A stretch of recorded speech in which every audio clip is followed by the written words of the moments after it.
Mesdames, Messieurs, chères consoeurs, chers confrères, c'est encore une fois la preuve que le palais littéraire et musical ne se laisse pas réduire au silence malgré la pandémie et tous les malheurs du temps. Non seulement il ne se laisse pas réduire au silence, mais j'ai le bonheur d'accueillir mon ami Arnaud Montebourg, mon arrière-petit-fils dans l'ordre de la conférence, qui a accepté de venir aujourd'hui nous refaire, nous redire le discours de rentrée qu'il avait prononcé le 19 novembre 1993, c'était hier, en hommage à Edgar Faure, dont je rappelle aux plus jeunes d'entre vous qu'il a été le deuxième secrétaire de la conférence de sa promotion, qu'il a été président du Conseil, ministre, et qu'il a donné l'exemple pendant la 4e République, celle de l'instabilité ministérielle, l'exemple de la plus grande stabilité ministérielle individuelle. Et je tiens aussi à rappeler, puisque je disais qu'il était deuxième secrétaire de sa promotion, qu'il disait toujours on m'a choisi comme deuxième secrétaire l'année où on a choisi comme premier le fils du président de la République. Il zozotait en effet, et son premier était le fils d'Alexandre Millerand, le président. Et il aurait pu dire à Arnaud Montebourg ce qu'il disait de temps en temps pour faire plaisir à des premiers secrétaires, et je le dis à Arnaud, mon cher Arnaud Montebourg, vous méritiez d'être deuxième secrétaire de la conférence, ce qui pour lui était le vrai compliment, puisqu'il s'enorgueillait d'avoir été un deuxième quand le premier existait peu. Voilà, maintenant Arnaud, c'est à toi. Je sais à quel point tu vas être passionnant et brillant, et tu vas faire découvrir à des gens qui ne savent même pas son nom, qui fut Edgar Faure, ce très grand homme, ce grand orateur, qui fit lui son discours de rentrée sans une note, car il était doté d'une mémoire exceptionnelle et en même temps d'une culture inouïe. Il a eu l'agrégation très tard, alors qu'il avait déjà été ministre à de nombreuses reprises. Mais je ne veux pas déflorer ce sujet, je te laisse le faire. Qui pourrait déflorer mieux que toi? Merci.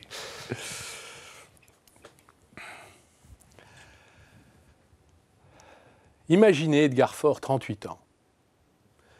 Imaginez Edgar Faure arrivé à Nuremberg, dans sa Simca grise, avec à ses côtés Lucie qui lui sert de boussole.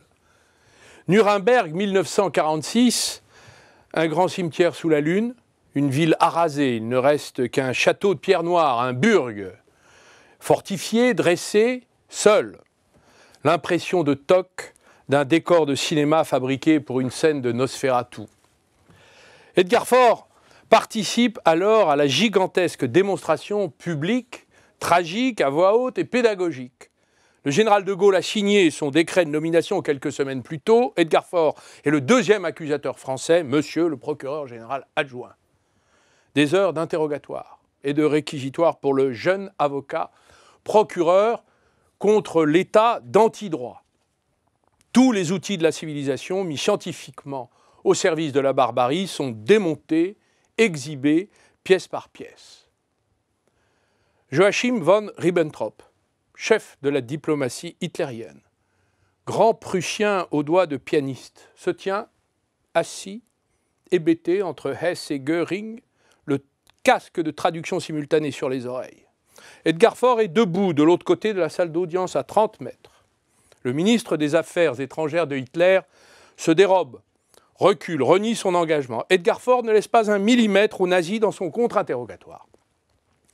Je voudrais lire à l'accusé le premier paragraphe d'une lettre de l'ambassade d'Allemagne du 27 juin 1942 adressée au chef de la Sicherheitspolizei en France.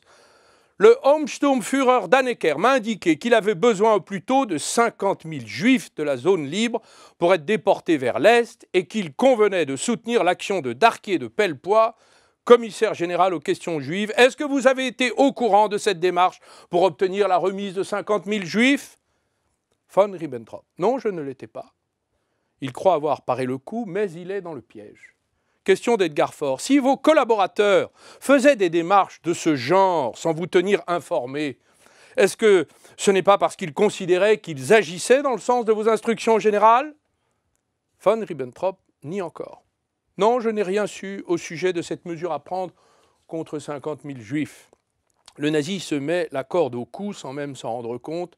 Je sais seulement que les instructions générales étaient d'apporter beaucoup de lenteur dans ses affaires et d'agir de telle sorte que cela ne soit pas forcé, mais aplani.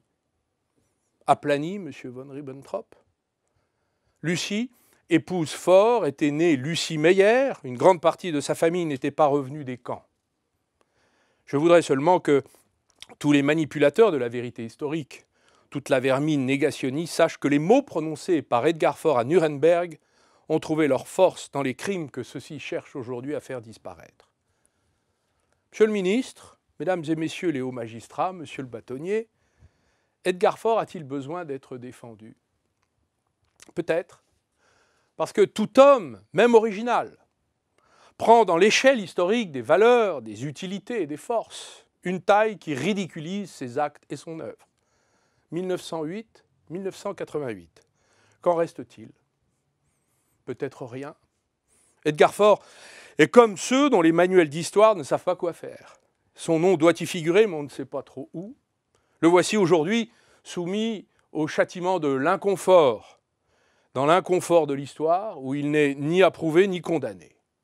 Écoutez pourtant l'énumération des voix officielles. Avocat, deuxième secrétaire de la conférence, député, président de l'Assemblée nationale, sénateur, 12 fois ministre, 2 fois président du Conseil, agrégé de droit, auteur de romans policiers truculents et de livres très sérieux, narrateur hors pair, pianiste, auteur de lois, confectionneur de blagues, parolier, vainqueur de procès, polyglotte, traducteur de russe, vulgarisateur de Popper, spécialiste de Turgot, très amoureux de Lucie, académicien et diable de surdoué. L'homme aux 1000 talents entend-il aussi la réplique de ses détracteurs? Girouette, dilettante, intellectuel. 3 mots radicalement éliminatoires pour paraître à la fenêtre de la postérité. 3 mots ravageurs, inacceptables comme tous ceux que nous avons tous un jour utilisés contre Edgar Faure. Cet homme a retourné sa veste, disions-nous. Mais vous ne savez pas à quel point cet homme est un obsessionnel des mêmes idées. Vous, conservateur de droite, heureusement que vous aviez Edgar pour faire les réformes dont vous êtes congénitalement incapable. Et vous, progressiste de gauche, comment osez-vous vous plaindre que vos idées intelligentes aient été appliquées par un homme qui, lui, savait les mettre au pouvoir? Parti radical, MRP, UNR, UDF, UDR, RPR, RGR, peu importe, ce sont les partis qui tuent les convictions et brident l'imagination. Ce sont des machines à fabriquer des disciples et à les désespérer. Edgar n'était le disciple de personne et n'en a enfanté aucun. Les partis sont à ses yeux des jouets qui lui ont rendu au centuple son mépris légendaire. Il faut savoir changer de parti pour ne pas changer d'idée. C'est le cardinal de Retz qui l'écrit, exactement ce qu'a fait Edgar. Mais regardez plutôt comment, entre 2 avocats de la même génération, à égalité de capacité, amis jusqu'au tutoiement, se disputant les mêmes femmes, l'histoire a préféré Pierre Mendès France, avec qui Edgar Faure fabriquera pourtant le plus joli numéro de duettiste en alternance de la 4e République. L'esprit de Mendès a vécu longtemps, mais à quoi a-t-il servi? À remuer la culpabilité des entrailles françaises, à arracher une investiture perdue 7 mois et 17 jours plus tard, voilà tout. Edgar est d'une autre nature. Pas de statue équestre pour Edgar Faure. C'est un mécanicien qui fait marcher le moteur de l'histoire, un plombier de génie qui sait réparer la fuite, trouver la rustine, régler le débit de l'eau, ajuster les caractères, fabriquer une majorité et sortir les intérêts français de l'embarras. Mendès a été rejeté par tous les régimes comme une greffe osseuse refusée par un corps social réfractaire à la douleur. Edgar, lui, a été adopté sous les feux d'artifice, la bonne humeur et la joie de 2 républiques. Et il n'est regardé que comme un fabricant de boutades, la vilaine injustice. Pourtant, les convictions et la vision du monde des 2 hommes étaient les mêmes. Expansion économique redistributive, aucun dogme monétaire, réussir la décolonisation et organiser l'Europe. Edgar et Mendès ont été l'animus et l'anima des mêmes idées. Seules, leurs méthodes étaient opposées. Mendès dit ce qu'il va faire, cherche à obtenir les moyens pour le faire et s'il ne les obtient pas, ne le fait pas, ne les obtenant jamais, ne faisait donc rien. Edgar, lui, ne dit jamais ce qu'il va faire, se fait accorder des moyens, avance jusqu'à ses buts toujours bien arrêtés, personne ne s'en aperçoit. Le premier refuse les compromis, ne gouverne jamais. Le second utilise les combinaisons pour faire avancer ses choix et gouverne toujours. Avoir toujours raison, c'est un grand tort. Signé Edgar Faure, Mémoire, tome 1. Voulez-vous donc, alors, le mode d'emploi pour entrer dans l'histoire de France? Fabriquez-vous d'abord un dogme. Isolez-vous sur un promontoire, crachez des prédications pendant 20 ans et faites le pari que votre heure viendra. Ce pari, certains l'ont perdu, Mendès, certains l'ont gagné, le général de Gaulle, François Mitterrand, d'autres n'ont pas joué, Edgar Faure. Il a toujours refusé les dogmes. C'est pourquoi l'ancien président du Conseil n'a pas pu conquérir le cœur électoral de la France, la présidence de la République. Parce que précisément, il n'a pas passé sa vie à se déguiser en objet de culte. Et reconnaissons-le, Edgar Faure ne ressemble pas à un objet de culte. L'homme ne prend pas la pose charismatique, tout respire la légèreté. On revoit les accessoires de l'intellectuel, la pipe de Magritte, la calvitie, ajustée sur ce petit corps souple et alerte, arrivé vite comme un mode d'identification original sur une scène politique trop remplie, et les montures de lunettes successives dont la modernisation cyclique imprimait à l'usage du public sur les photos officielles la signalétique du temps qui passe. Vous vous souvenez du petit aisément? Comme une lime sèche qui scie progressivement la résistance au plaisir d'écouter et de se laisser convaincre. Un petit bourdonnement qui ajoute à la vitesse d'élocution, au bousculement des mots par les idées, à la création des mots ajustés bout à bout pour former le concept lancé vers l'avenir comme une salve lumineuse dans le ciel de la réinvention perpétuelle du monde, faurien bien sûr, fauriste peut-être, euphorique certainement. Edgar Faure ne pouvait donc pas rivaliser avec le créateur de la Ve République. Il est vrai que la différence de taille détermine parfois les dimensions historiques. 30 cm de moins entre Edgar et le général. Le plus illustre des Français bavarde avec les étoiles, pendant qu'Edgar joue à la marelle sur le macadam de la complexité sociale et politique. Les caricaturistes n'ont jamais peint Edgar qu'en coccinelle astucieuse posée sur la visière du prestigieux képi. Cela restera donc, mais méfions-nous, si vous le voulez bien, de la grandeur. Écoutez plutôt Edgar plaider pour lui-même à travers Turgot, ministre de Louis XVI. On peut distinguer chez les hommes d'État supérieurs deux types contrastés. Le type providentiel ou machiavélique, de Gaulle, avec une carrière offerte aux grands coups du destin, de Gaulle, un génie orienté vers les problèmes de puissance, guerre, diplomatie, domination nationale, de Gaulle. Et le type réaliste et logicien, Edgar Faure, porté aux promotions régulières, attiré vers l'économie, les finances et problèmes dynamiques de la vie des sociétés, Edgar Faure. L'histoire montre, conclut-il, que ces deux types se rencontrent rarement et ils ne se comprennent jamais. Allez donc comprendre alors comment. Après avoir voté non, le cœur déchiré au référendum gaullien de 1962, après avoir voté non comme parlementaire et comme juriste, comme son confrère Gaston Monnerville, allez comprendre comment ce même Edgar Faure devient ministre de l'Agriculture du Général en 1966. C'est une vérité, c'est une grande histoire d'amour paradoxal qui vient là de commencer. Barricades, grenades lacrymogènes, Nanterre, le quartier latin, le pouvoir aux travailleurs, Charléty, mai 68. Que les heures sont longues dans ces palais ministériels où le téléphone ne sonne plus. Au ministre de l'Intérieur qui se plaint de la fatigue des CRS, le général dit « Donnez-leur de l'agneau ». Le découragement surprendra tout de même le grand homme au 29e jour de tant d'ingratitude. Le général s'en va, non pas à Londres cette fois, mais à Baden-Baden. On attendait les chars, et on a eu Edgar. Le voici, appelé à l'aide pour recoudre les deux France, ministre des inconciliables, ministre des étudiants et des recteurs, ministre de l'Éducation nationale. Le savoir-faire d'Edgar Faure, l'avocat, c'est précisément la contradiction d'intérêt. Il plaide donc pour les étudiants devant les gaullistes et pour le gaullisme devant les révolutionnaires. Il tient un conclave permanent, jour et nuit, au ministère, dans la déesse officielle noire. Il embauche Jean-Denis Bredin, François Furet, ses propres filles viennent discuter de réforme après s'être laissées tenter elles-mêmes par la Révolution. Lucie fait venir de fins esprits, Jean-Louis Barrault, Maurice Druon, Roger Stéphane, qui apporteront les nuances à la formule salvatrice qu'Edgar le savant calcule seul dans la boîte noire de son imagination pour l'avenir de la France. L'Edgar-Faurisme entre en scène. Edgar réinvente un monde, de nouvelles règles où chacun aura sa chance. un phalanstère universitaire où Alain Perfit et Daniel Cohn-Bendit seront voisins de palier. Devant le Parlement, du haut de la tribune, Edgar jette son produit de synthèse dans l'eau encore bouillante. Puisqu'en mai, l'imagination n'a pas pris le pouvoir, c'est au pouvoir de prendre l'imagination. Sourire sur les bancs gaullistes. La révolution n'est pas l'émeute, il y a des révolutionnaires, il y a des conservateurs brutaux, voire des réformateurs brutaux. Il peut y avoir des révolutionnaires tranquilles, dit-il. Rire jaune sur les bancs gaullistes. Edgar ramasse sur les barricades toutes les idées révolutionnaires et les installe dans sa réforme. La cogestion participative des universités ou la thèse collective par acclamation. Serait-il devenu l'avocat de la jeunesse? La jeunesse, dit-il, constitue presque aujourd'hui une sorte de classe, vocabulaire marxiste, qui met en cause le reste de la nation, vocabulaire gaullien. Elle éprouve le frémissement de la puissance neuve et désireuse d'être enfin elle-même et de s'affirmer, vocabulaire faurien, et applaudissements sur tous les bancs, vote à l'unanimité d'une loi, que dis-je, d'une charte sur laquelle l'université vit aujourd'hui encore. À ce jour, personne n'a osé l'abroger.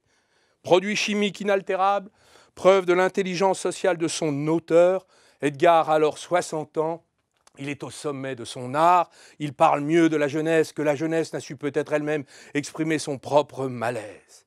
Car Edgar, Jean, Vincent, Barthélemy Faure, alias Edgar Sandet, a lui aussi été jeune. Il est arrivé, faut-il le rappeler, au palais en savate, avec pour seul atout, pour jouer son destin en 1927, lui-même. Edgar était avocat, et jusqu'en 1940, exclusivement avocat. À peine avait-il pris le temps à 21 ans de se faire élire deuxième secrétaire de la conférence, qu'il devenait un avocat spécialisé dans les affaires que seuls qui n'y ont pas goûté trouvent ennuyeuses, le contentieux pétrolier, la chicane douanière. Edgar Faure n'est donc allé qu'une seule fois à la cour d'assises pour un acquittement involontaire et à ses yeux dérisoire. Le fait de juger des hommes le répugne en profondeur. L'appel à la sensibilité, la plaidoirie compassionnelle sont pour lui des formes dégradées de l'argumentation. Il préfère les juridictions intellectuelles qui tranchent des concepts, des juridictions devant lesquelles on emploie les armes de l'esprit. Maître Faure arrive à la barre. Il ne voit pas son adversaire, il ne voit que le problème à résoudre selon ses vues extravagantes. La folie intellectuelle du plaideur va se transformer dans un instant par le truchement du verbe faurien en attentu de principe sur la minute du jugement nécessairement victorieux. La thèse est folle, elle devient de bon sens. Les arrêts lui donnent tort, il sort de ses poches des jurisprudences englouties, fait venir à la rescousse une maxime romaine, jette dans la balance le proverbe languedocien qui résume et transfigure le dossier.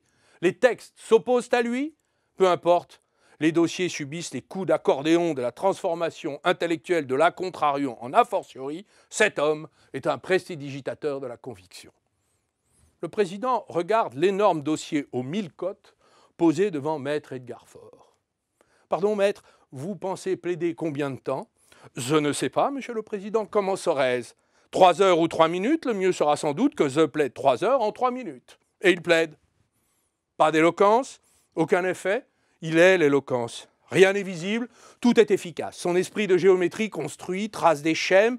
Edgar réfléchit à voix haute, force ses auditeurs à réfléchir jusqu'à l'aboutissement de l'évidence. L'éloquence, sans jamais y prétendre, voilà Edgar Faure. Mais Edgar l'avocat souffrait d'une seule chose, de n'être que le mercenaire épisodique d'histoires particulières et abracadabrante. Il attendait l'appel du collectif. L'histoire, heureusement, n'est pas avare. La voici qui l'emporte déjà. En quittant le palais, il n'a pas quitté la robe, il l'a emportée sous le bras avec lui. Voyez maintenant comment, hors du palais, on peut rester un avocat. Drôle de guerre, étrange armistice, bizarre entrée en politique. Tour à tour, mobilisé et démotivé, immobilisé, démobilisé, il n'est pas homme à aller siroter des citronnades du côté de Vichy. Une pulsion intellectuelle et sentimentale le pousse à abandonner ses dossiers, vendre tout ce qu'il possède, fabriquer de faux Ausweis. Il emmène Lucie et Sylvie, sa première fille, et monte sur le dernier paquebot pour Tunis la Belle. Il rejoint la France libre, où il prépare les projets de loi du gouvernement provisoire de la République française. Un jour, un de ces malheureux ministres, tout aussi provisoires, imagina une législation d'exception contre les membres de la milice. Ce texte contenait quelques monstruosités juridiques comme la faculté de procéder à des exécutions sans jugement. Edgar note dans la marge: de telles actions se conçoivent fort bien dans la fièvre des combats, mais je ne saurais prendre en aucun cas la responsabilité de les inclure dans un monument du droit français. Il multiplia les notes, les explications, rien n'y fit. Le texte, parsemé de signatures comme une pétition d'adolescents, aboutit sur la table du général de Gaulle qui le biffa d'un trait rageur et définitif. Edgar se découvre des forces de conviction pour faire écarter d'autres projets, comme celui qui organisait une cérémonie spéciale pour le maréchal Pétain.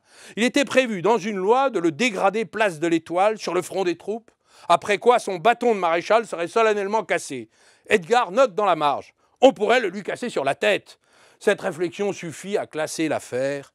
Il faudra que tous ceux qui ont un jour pensé, ne serait-ce qu'une minute, qu'il y avait de l'opportunisme dans Edgar, se rappellent ces scènes. Car la tentation était grande d'accepter certains accommodements dans un sens ou dans un autre.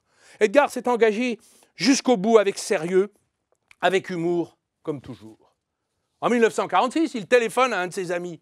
« Mon cher Jean, on va faire de la politique, on va s'inscrire au MRP. » « Mais qu'est-ce que c'est le MRP ? Je sais pas, il n'y a personne. » Edgar Faure choisit alors les radicaux.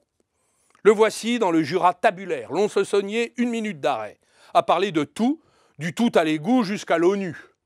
Sous le préau, un électeur interpelle notre Parisien sur ses origines.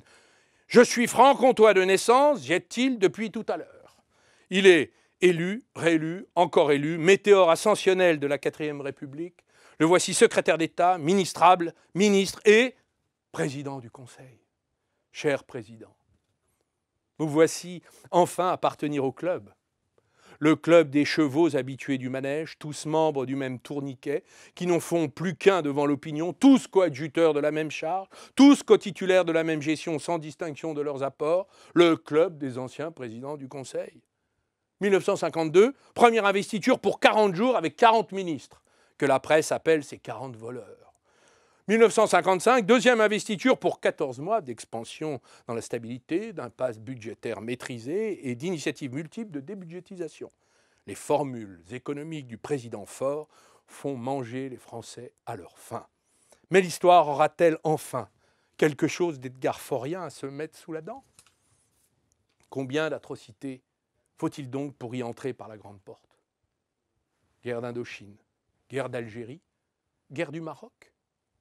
Si Edgar Faure s'était laissé entraîner dans la guerre du Maroc, il serait célèbre.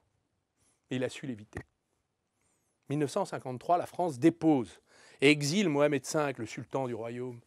Cette sottise embrase le Maroc qui s'incarne religieusement dans son roi.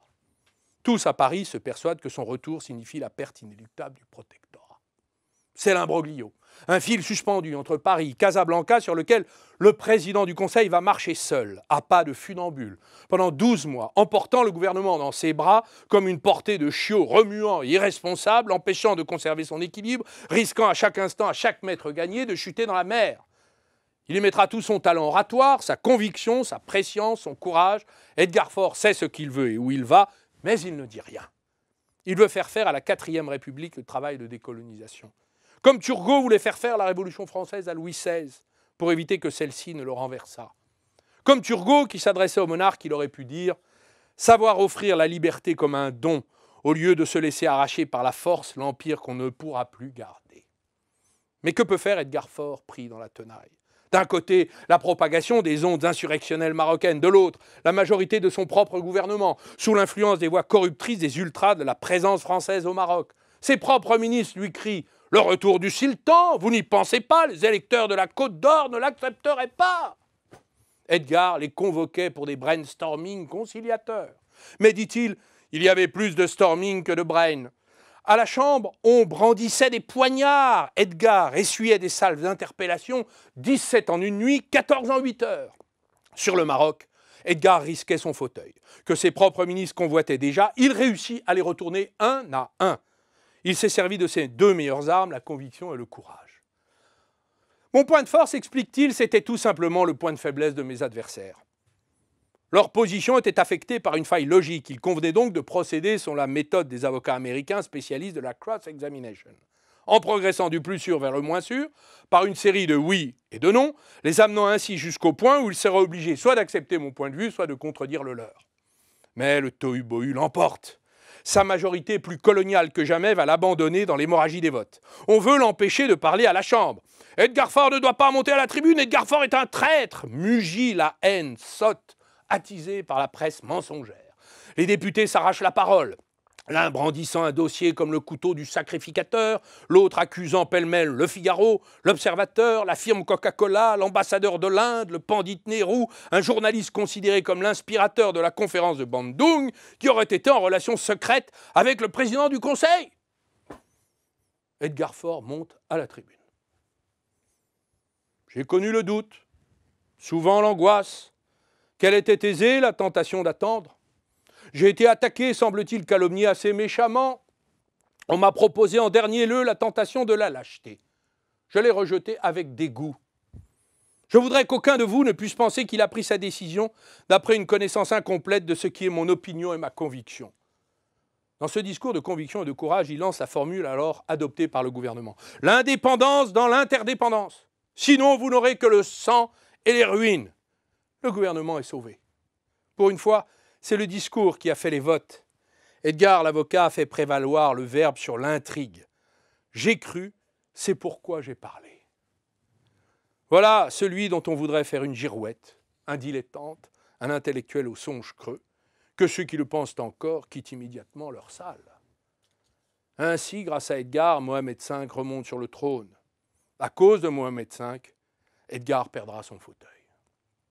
À peine renversé, Edgar commet le crime de lèse-république, l'infraction suprême à l'égard de la fierté parlementaire pour la première fois depuis 75 ans. Il dissout la Chambre. Lucie était contre, mais Edgar avait de l'orgueil. Il a voulu rompre avec cette atmosphère parlementaire irrespirable et redonner au corps électoral le plaisir d'exercer ses verdicts cruels sur un système de confiscation politique. En sortir enfin en 1956. C'est lui qui fut sorti. La dissolution a pu être une erreur tactique, dit-il, mais je ne la regrette pas, elle était intellectuellement justifiée. La conscience d'Edgar est avant tout intellectuelle. Non, décidément, ce n'est pas une girouette. Edgar n'a connu qu'une seule fois le désespoir pendant 24 heures. Battu pour la première fois aux élections de 1958, à 50 ans, qu'auriez-vous fait à sa place? Lui passe l'agrégation de droit romain. Le sujet tiré au sort est les lois caducèrent. La chance l'inspire. Face à une plèbe dangereusement féconde, les patriciens s'imposaient à eux-mêmes un contrôle excessif des naissances. L'empereur Auguste avait voulu leur enlever le droit d'hériter s'il n'avait pas fondé une famille. Edgar fait un tableau magistral de la société romaine en déclin, des luttes de classe larvées qui la traversent, en relation avec les problèmes de notre temps. Il est reçu premier. Edgar Faure unit dans l'action le sens des trois savoirs, le droit, la politique et l'histoire. Ah, la politique. Quelle aventure sensuelle et épicurienne. C'est un tableau de Rubens pour la matière, un tableau de Géricault pour le mouvement. Une kermesse d'êtres que l'on frôle, un corps électoral que l'on caresse par le verbe, qu'on aime platoniquement mais dont on voudrait provoquer l'adhésion massive. Edgar voulait être aimé. Il aimait donc les gens et ne manquait jamais une occasion de discourir et de faire rire. Dites-moi, cher Edgar, qui sont à votre avis les 3 meilleurs orateurs politiques vivants?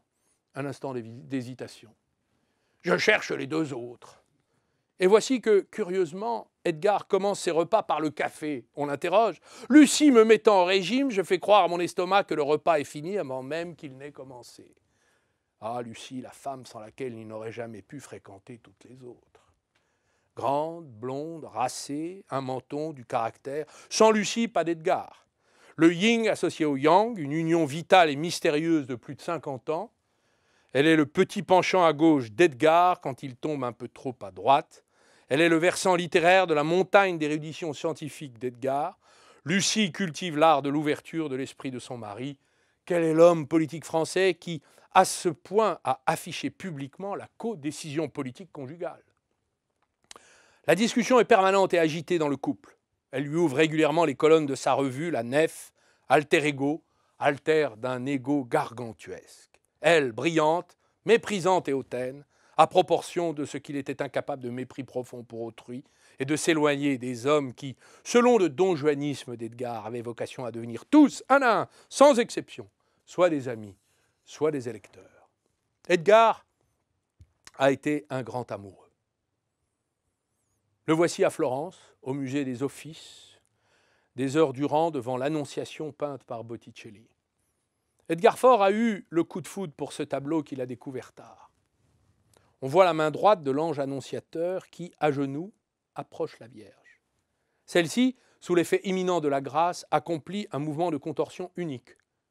Une attitude physiquement impossible, comme une figure chorégraphique inachevée. On sent la Vierge attirée vers la grâce, on la voit aussi reculer.